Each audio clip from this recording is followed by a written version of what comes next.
my name is Carel, and in this video we will show you the progress Minerva and VSL made in respect to realizing a dynamic pressure generator. Our collaboration is realized under the umbrella of a European metrology program for innovation and research project called 17IND07 DynPT. For more information on EMPIR and DynPT, please visit our website. Hi, my name is Richard from VSL, and this is the DynPT project. End of May 2018, a consortium has been founded consisting of representatives of research institutes and industry from all over Europe. The overall objective of the consortium is to improve the accuracy and reliability of pressure and temperature measurements in dynamically changing conditions.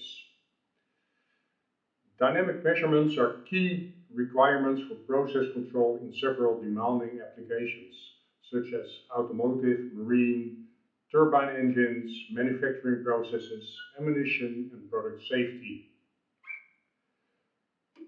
Establishing SI traceability for these measurements through development of dynamic measurement standards and methods and characterized sensor technologies, including means of estimating measurement uncertainties in real process conditions, will significantly improve the quality of measurements and thus support the innovation potential and competitiveness of European industry.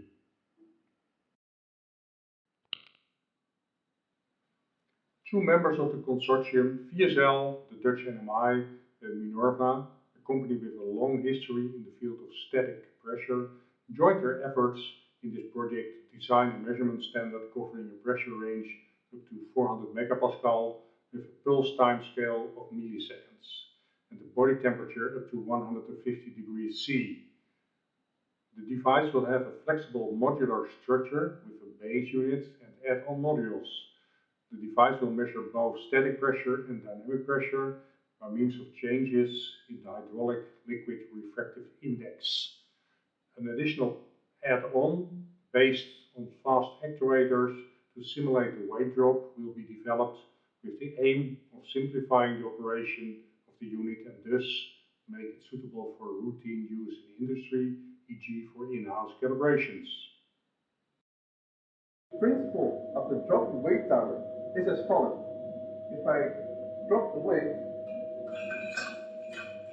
I apply pressure to the piston, which pressurizes the fluid inside of the pressure cell, which changes the density, which is picked up by the interferometer.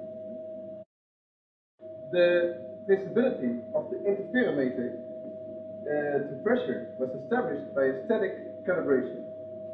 We compare the interferometer results with the dynamic pressure sensors, which are here, and by comparing those, that's how we calibrate the sensors.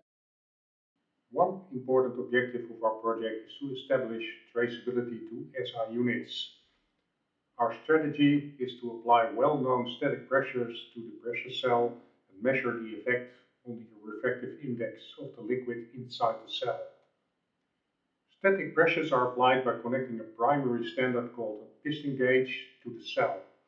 A piston gauge is a device which defines pressure through mass and length, so it has a direct link to base SI units. The initial idea was to use a programmable actuator to apply pulses on a piston.